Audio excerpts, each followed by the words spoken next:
हर हर महादेव, राधे राधे, जय श्री कृष्णा, जय माता दी। दोस्तों आप सभी को चैत्र मास के शुक्ल पक्ष में आने वाली चैत्र नवरात्रि की हार्दिक शुभकामनाएं एवं बधाइयां। माँ दुर्गा का आशीर्वाद आप पर और आपके समस्त परिवार पर हमेशा बना रहे। तो भक्तों, आज वीडियो थोड़ा ज्यादा खास होने वाली है उन सभी माताएं, बहनों और पुरुषों के लिए जो चैत्र नवरात्रि का व्रत रखते हैं। इस बार हिंदू धर्म में चैत्र नवरात्रि को लेकर बहुत ज्यादा कंफ्यूजन की स्थिति बनी हुई है कि यह कब से प्रारंभ हो रही है, 19 मार्च या फिर 20 मार्च। कुछ लोग 19 मार्च बता रहा है तो कोई 20 बता रहे हैं। तो चैत्र नवरात्रि कब से प्रारंभ है, तो आज हम आपको इस वीडियो में आपकी सारी कंफ्यूजन दूर करेंगे और साथ ही जानेंगे पूजा विधि, शुभ मुहूर्त, कलश स्थापना कैसे और कब करें। भक्तों, जैसा कि आपको मालूम होगा कि हर साल चैत्र मास के शुक्ल पक्ष की प्रतिपदा तिथि से चैत्र नवरात्रि का शुभारंभ होता है और इस दुर्गुनी पड़वा भी होता है और हमारे हिंदू नव वर्ष की शुरुआत भी इसी दिन से होती है।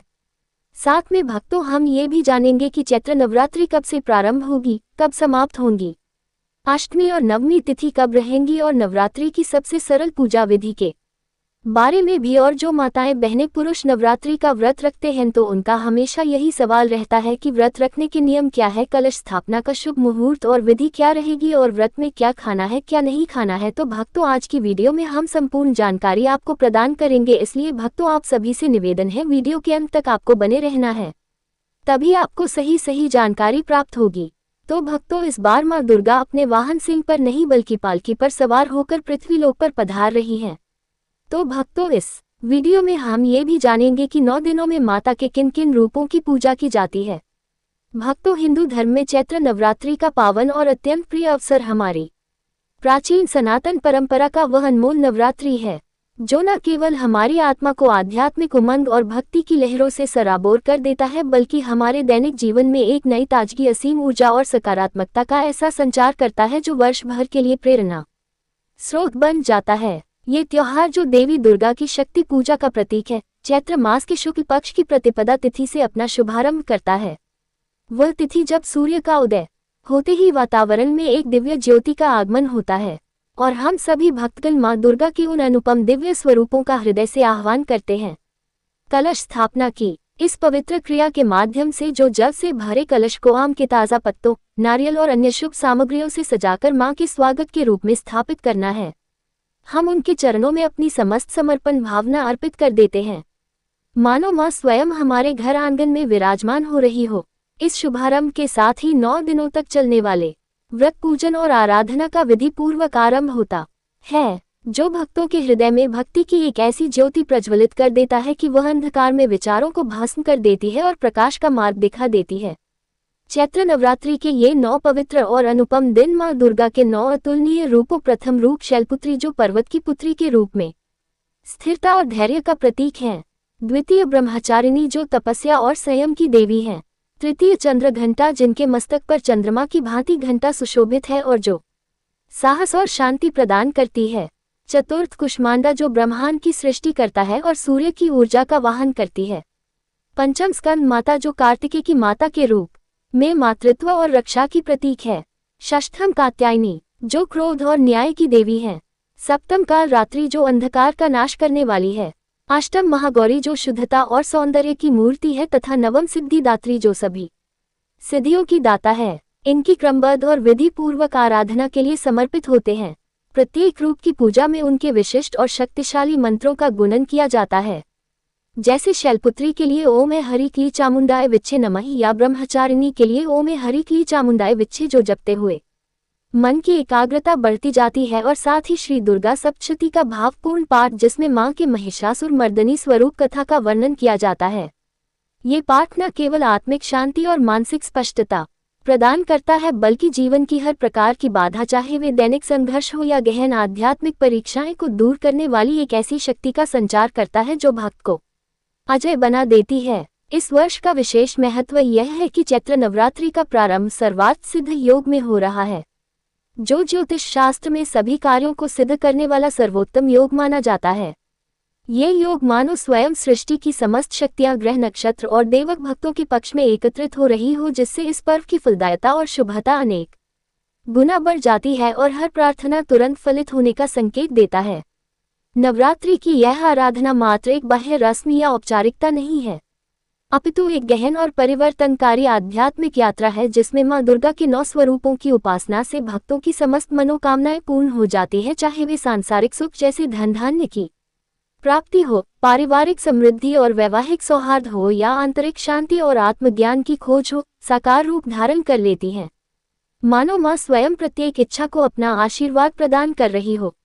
हमारे सनातन धर्म की विस्तृत और गौरवपूर्ण परंपरा में चैत्र नवरात्रि का स्थान सर्वोच्च और अप्रतिम है, क्योंकि यही वह पर्व है जो हिंदू नववर्ष की शुरुआत का प्रतीक बनता है। वह नववर्ष जो न केवल कैलेंडर पर एक नई तिथि से आरंभ होता है बल्कि हमारी चेतना में एक नया सूर्योदय लाता है, नया वर्ष प्रारंभ करता है और इन 9 दिनों की तपस्या, व्रत और ध्यान से आगामी समस्त वर्ष को सुख, समृद्धि, स्वास्थ्य और शांति से परिपूर्ण बना देता है। कल्पना कीजिए ये 9 दिन कैसे वर्ष के बीज बोने का कार्य करते हैं।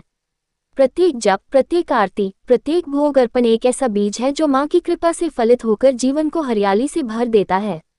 मां दुर्गा जो शक्ति की आदि स्रोत, जगन माता और विश्व की रक्षक हैं, अपने समर्पित भक्तों पर अपनी अपार कृपा की वर्षा बरसाती रहती हैं।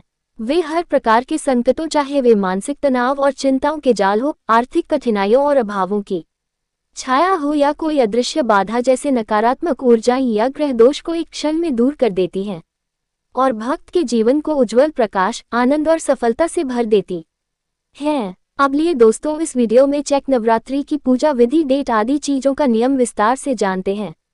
भक्तों, हिंदू पंचांग के अनुसार चैत्र मास के शुक्ल पक्ष की इस बार प्रतिपदा तिथि 19 मार्च दिन गुरुवार को सुबह 6:53 से शुरू हो रही है। इससे पहले तक अमावस्या तिथि रहेगी। प्रतिपदा तिथि का समापन होगा 20 मार्च शुक्रवार को सुबह 4 बजे से, क्योंकि गुरुवार से इस बार चैत्र नवरात्रि शुरू हो रही है। ऐसे में क्या महिलाएं इस दिन सिर से स्नान कर सकती है, ये भी आप आगे वीडियो में जानेंगे। उदय तिथि के अनुसार प्रतिपदा तिथि 19 मार्च गुरुवार से है, तो इस बार चैत्र नवरात्रि 19 मार्च दिन गुरुवार से शुरू होंगी और नवरात्रि व्रत का समापन होगा 27 मार्च शुक्रवार को नवमी के दिन। और क्योंकि इस बार गुरुवार के दिन से नवरात्रि शुरू हो रही है तो इस बार माता की सवारी पालकी होगी। पालकी पर सवार होकर आना बहुत ज्यादा शुभ नहीं माना जाता, लेकिन ऐसे में यदि भक्त 9 दिनों में विधि विधान से माता की पूजा अर्चना करते हैं और नियमों का पालन करते हुए कथाओं का श्रवण या व्रत रखते हैं तो उनके जीवन में शुभता आ सकती है। पहले दिन कलश स्थापना की जाती है, जो कि हमेशा शुभ मुहूर्त में ही करनी चाहिए, और इस बार चैत्र नवरात्रि में कलश स्थापना 19 मार्च दिन गुरुवार को की जाएगी और नवरात्रि के प्रथम दिन मां भगवती के प्रथम स्वरूप मां शैलपुत्री की पूजा की जाएगी। कलश स्थापना शुभ मुहूर्त में की जा सकती है, जिसमें पहला शुभ मुहूर्त सुबह 6:54 से 7:43 रहेगा। दूसरा मुहूर्त रहेगा अभिजीत मुहूर्त, जो कि दोपहर 12:10 से रहेगा। कलश स्थापना यदि आप सुबह के समय कर रहे हैं तो ध्यान रखिएगा सुबह 6 से तक अमावस्या तिथि रहेगी, तो इसलिए अमावस्या तिथि में कलश की स्थापना करने से बचे और जो भी शुभ मुहूर्त बताए गए हैं उसी में कलश की स्थापना कर सकते हैं, क्योंकि गुरुवार से नवरात्रि शुरू हो रही है। ऐसे में कुछ नियम ऐसे हैं जो महिलाओं को पालन करने होते हैं। महिलाओं या कन्याओं को ऐसा कहा जाता है कि गुरुवार के दिन सिर से स्नान नहीं करना चाहिए, लेकिन क्योंकि इस दिन नवरात्रि की शुरुआत हो रही है, एक दिन पहले तक जो भी महिलाएं या कन्याएं शारीरिक रूप से शुद्ध नहीं हो पाई हैं, जैसे पीरियड्स के कारण आप इससे पहले तक सिर से स्नान नहीं कर पाए हैं और आज से आप व्रत भी रखना चाहती हैं, शुद्ध हो चुकी हैं, तो आप गुरुवार के दिन सुबह केवल सादे पानी से सिर से स्नान कर सकती हैं। अगर संभव हो तो किसी पवित्र नदी के जल में डुबकी जरूर लगाएं, क्योंकि इस दिन अमावस्या का स्नान भी होगा। इस बार अष्टमी और नवमी तिथि को लेकर भी बहुत ज्यादा कंफ्यूजन रहेगा, क्योंकि दोनों ही तिथियां 2 दिन पर रही हैं। ऐसे में इस समय जो जानकारी मिल रही है उसके अनुसार अष्टमी और नवमी की पूजा एक ही दिन की जा सकती है, यानी कि 26 मार्च दिन गुरुवार को, क्योंकि अष्टमी तिथि सुबह 11:39 तक रहेगी। इसके बाद में नवमी तिथि प्रारंभ होगी, और अगर पंचांग के अनुसार बात करें तो नवमी तिथि 27 मार्च शुक्रवार को सुबह 10:07 तक रहेगी। ऐसे में नवमी तिथि आप 27 मार्च शुक्रवार को भी मना सकते हैं, तो यानी कि 26 मार्च गुरुवार को अष्टमी और 27 मार्च शुक्रवार को नवमी तिथि रहेगी। कभी कभी लोग क्षेत्र के अनुसार अष्टमी और नवमी तिथि अलग अलग दिन में मना लेते हैं, और यही वह तिथि है जब हिंदू नव वर्ष भी अपने नए अध्याय की शुरुआत करेगा। नया संवत, नई ऊर्जा, नई संभावनाओं का द्वार खुल जाएगा। ये संयोग इतना सुंदर और अर्थपूर्ण है कि वर्ष का प्रथम दिन ही माँ दुर्गा की आराधना से आलोकित हो जाएगा, जो आने वाले समय को आशीर्वादित, सुरक्षित और समृद्ध बनाने का स्पष्ट संकेत देता है। मानो माँ स्वयं वर्ष की नींव रख रही हो। नवरात्रि का ये प्रारंभिक दिन विशेष रूप से कलश स्थापना के लिए समर्पित होता है, जो पूजा का मूल आधार है, और इस वर्ष इसमें 2 अत्यंत शुभ और सिद्ध मुहूर्त प्राप्त हो रहे हैं, जो भक्तों को पूर्ण लचीलापन और सुविधा प्रदान करते हैं ताकि कोई भी अवसर व्यर्थ न जाए। प्रथम मुहूर्त मीन लग्न में है, जो सुबह 6:52 से 7:43 बजे तक विस्तृत है। ये समय सूर्योदय के साथ ही प्रारंभ होता है, जब वातावरण अभियोस की ताजगी से नहाया होता है। पक्षियों की चहचहाट गूंज रही होती है और मन स्वाभाविक रूप से एकाग्रित तथा शुद्ध हो जाता है। कलश स्थापना के लिए आदर्श, यदि किसी कारणवश जैसे पारिवारिक व्यस्तता या स्वास्थ्य संबंधी बाधा इस प्रातःकालीन अवसर का लाभ न उठा पाए तो द्वितीय मुहूर्त अभिजीत का है, जो दोपहर 12 बजे से 12:43 बजे तक रहेगा। ये मुहूर्त दिन के माध्यम में पड़ता है। इस समय में कलश स्थापना इससे और भी पुष्टस्थायी तथा फलदायी हो जाती है। इन दोनों ही शुभ कालों में अपनी सुविधा, परिवार की परिस्थितियों और स्थानीय पंचांग के अनुसार घर में कलश की स्थापना करें, जिसमें शुद्ध जल से भरा तांबे या मिट्टी का कलश, 5 आम के पत्ते, लाल कपड़े से लिपटा नारियल, जौ की बेल, फूलमाला, चंदन, कुमकुम और अन्य पूजा सामग्री से सज्जित होकर मां का हार्दिक स्वागत करने के लिए तैयार रहे। ये कलश 9 दिनों तक मां का प्रतीक बनेगा और घर में सकारात्मक ऊर्जा का केंद्र होगा। इस वर्ष की नवरात्रि पूर्ण 9 दिनों की है, जो 19 मार्च से प्रारंभ होकर 27 मार्च 2026 को समाप्त होगी, और इन दिनों में प्रत्येक तिथि का अपना विशेष गहन और बहुआयामी महत्व होगा, जो भक्ति को चरणबद्ध रूप से गहरा करता जाएगा। 26 मार्च को महाअष्टमी या दुर्गा अष्टमी का पावन पर्व मनाया जाएगा। माँ काल रात्रि जी माँ दुर्गा जी की 7वीं शक्ति है, जो अंधकार का संहार करने वाली उग्र रूप है, और महागौरी जो श्वेत वस्त्रों में शुद्धता की देवी है, के स्वरूपों की विशेष आराधना की जाती है। इस दिन कन्या पूजन की परंपरा भी चरम पर पहुंचती है, जहां 9 कन्याओं 2 से 10 वर्ष की बालिकाओं को मां का रूप मानकर स्नान कराकर नए वस्त्र पहनाकर पूजा के बाद पौष्टिक भोजन जैसे पूरियां, हलवा, कचौड़ी और फल अर्पित किया जाता है, जिससे मां की कृपा प्राप्त होती है और परिवार में सुख शांति का वास होता है। अगले दिन 27 मार्च को नवमी तिथि रहेगी, जो रामनवमी के रूप में विश्व विख्यात है। इस दिन मां सिद्धिदात्री, जो 8 सिद्धियां प्रदान करने वाली है, की पूजा के साथ भगवान श्री राम का जन्मोत्सव धूमधाम से मनाया जाएगा, जहां रामचरितमानस का पाठ, झांकी सज्जा और उत्सव गान से वातावरण भक्ति और उत्साह का संगम बन जाता है। और ये तिथि न केवल शक्ति की पूजा बल्कि भक्ति के आदर्श राम रूप की आराधना का भी माध्यम बनती है। नवरात्रि व्रत रखने वाले भक्तों के लिए 28 मार्च 2026, जो शनिवार का दिन है और शनिदेव की कृपा का प्रतीक, व्रत पारण का निर्धारित समय होगा। इस दिन उपवास समाप्त कर सामान्य भोजन ग्रहण किया जाएगा, जिसमें फलाहार से आरंभ कर पूर्ण भोजन तक पहुंचा जाता है, और वर्ष भर की शुभकामनाओं, परिवार के साथ प्रसाद वितरण के साथ पर्व का समापन होगा, जो नई शुरुआत का संकेत देता है। भक्तों, इस वर्ष नवरात्रि का प्रारंभ गुरुवार से हो रहा है, जो बृहस्पति देव का दिन है और ज्ञान, समृद्धि तथा गुरु कृपा का प्रतीक माना जाता है। और ज्योतिषीय मान्यता के अनुसार जब नवरात्रि गुरुवार से आरंभ होती है, तो मां दुर्गा अपनी राजसी डोली सवारी पर सवार होकर धरती लोक पर पधारती हैं। डोली जो प्राचीन काल से राज परिवारों में विवाह और स्वागत के लिए प्रयुक्त होती रही है। राजसी वैभव, मातृत्व, पूर्ण स्नेह और अंतरंग निकटता का प्रतीक है। यह मां के आगमन को और भी हृदय स्पर्शी, कृपापूर्ण तथा भक्तों के लिए सुलभ बना देती है, मानो मां स्वयं परिवार की बेटी या बहन के रूप में आ रही हो। कल्पना कीजिए उस दृश्य को। मां दुर्गा लाल साड़ी में सुशोभित फूलों से सजी डोली में विराजमान, ढोल, नगाड़ों और आरती की ध्वनियों के बीच भक्तों के द्वार पर आ रही हैं। ये दृश्य हृदय को स्पंदित कर देता है, आंसू भरी आंखों से स्वागत का भाव जागृत करता है। इसलिए सभी भक्तों से हार्दिक निवेदन है कि पूर्ण श्रद्धा, विश्वास और उत्साह के साथ मां के स्वागत की तैयारियां करें। घर को गंगाजल से शुद्ध करें, पूजा स्थल को रंगोली, फूलों और दीपकों से सजाएं, नई साफ सुथरी वस्त्र धारण करें और मन को सभी नकारात्मक विचारों से मुक्त कर उनके चरणों में समर्पित कर दें। इन 9 दिनों में मां दुर्गा सिर्फ आपके घर में विराजमान नहीं रहेंगे, बल्कि आपकी हर मनोकामना को सुनेंगे और पूरा भी करेगी। आपका और आपके पूरे परिवार का हर दुख, हर कष्ट मिटाएंगी और आपके जीवन को सफल बनाएगी।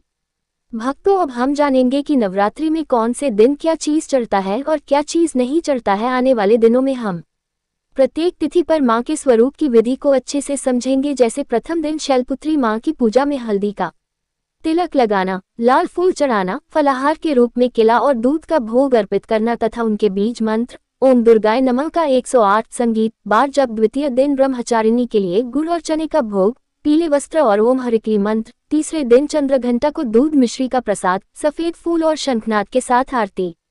इसी प्रकार चतुर्थ कुष्मांडा को नारंगी रंग के वस्त्र, दूध से बने व्यंजन। पंचम स्कंद माता को सफेद लड्डू, हरा वस्त्र। षष्ठम कात्यायनी को लाल चंदन मिठाई। सप्तम कालरात्रि को नीले फूल, काले तिल। अष्टम महागौरी को कोकिला के दाने, श्वेत वस्त्र तथा नवम सिद्धदात्री को खीर और हलवा का भोग, गुलाबी वस्त्र अर्पित करना। सभी का वर्णन करेंगे हो और आरती की प्रक्रिया जिसमें घंटी, शंख और दीप की ध्वनि शामिल हो। नवरात्रि के दिनों में सादा, हल्का और सात्विक भोजन करना चाहिए तथा मन, वचन और कर्म से माता दुर्गा की भक्ति, जप और पूजा करना चाहिए, जिससे देवी की कृपा प्राप्त होती है और घर में सुख, समृद्धि, शांति और सकारात्मक ऊर्जा का वास होता है। पवित्र चैत्र नवरात्रि के 9 दिनों में माता नवदुर्गा की उपासना करते समय कुछ ऐसी गलतियां होती हैं जिनसे व्रत का पुण्य कम हो सकता है। इसलिए सभी माता बहनों से अनुरोध है कि नवरात्रि के समय कुछ ऐसी बातें हैं जिनका आप सभी को विशेष ध्यान रखना है। सबसे पहली गलती है व्रत के दौरान तामसिक भोजन जैसे मांसाहार, शराब, प्याज, लहसुन या सामान्य नमक का सेवन करना। इससे व्रत की शुद्धता भंग मानी जाती है। दूसरी गलती है घर में झगड़ा, कटु वचन बोलना, किसी का अपमान करना या मन में क्रोध और नकारात्मकता रखना, क्योंकि नवरात्रि के दिनों में मन, वचन और कर्म की पवित्रता बहुत जरूरी होती है। तीसरी गलती है पूजा स्थान की साफ सफाई का ध्यान न रखना, दीपक बुझ जाने देना या माता की पूजा आरती में लापरवाही करना। चौथी गलती है ब्रह्मचर्य और संयम का पालन न करना तथा झूठ बोलना या किसी को धोखा देना। संगीत, इसके अलावा व्रत के दौरान बाल नाखून काटना, देर तक सोना, आलस्य करना और देवी की पूजा को हल्के में लेना भी अशुभ माना जाता है। इसलिए सभी व्यक्ति से निवेदन है कि इन 9 दिनों में आप अपने मन को संयम बनाकर रखें और श्रद्धापूर्वक माता नवदुर्गा की पूजा करें, तभी आप सभी को व्रत का फल प्राप्त होगा। हमारे शास्त्रों में कहा गया है कि नवरात्रि के दिनों में जो भी भक्त पूरी श्रद्धा, संयम और विश्वास के साथ माता की पूजा पाठ करता है, उसके जीवन के बड़े से बड़े संकट भी धीरे धीरे समाप्त होने लगते हैं और किस्मत के बंद दरवाजे भी खुलने लगते हैं। धीरे धीरे आपकी सभी मनोकामना पूरी होने लगती है, आपका बरसों से रुका हुआ काम चलने लगता है और आपको आगे ही आगे बढ़ते जाएंगे। घर में धन की वर्षा होने लगेगी, पैसे आने लगेंगे, आपके साथों पीढ़ी बैठकर खाएगी। इसलिए दोस्तों, इस नवरात्रि कोई भी ऐसी गलती ना करना जिससे माँ दुर्गा आपसे नाराज हो जाए। तो दोस्तों, कैसी रही आज की जानकारी? अगर अच्छी लगी हो तो हमारे कमेंट बॉक्स में माँ नवदुर्गा की जय जरूर लिखिए, जिससे आपकी मनोकामना सीधा माँ दुर्गा के पास आसानी से पहुँच सके। धन्यवाद।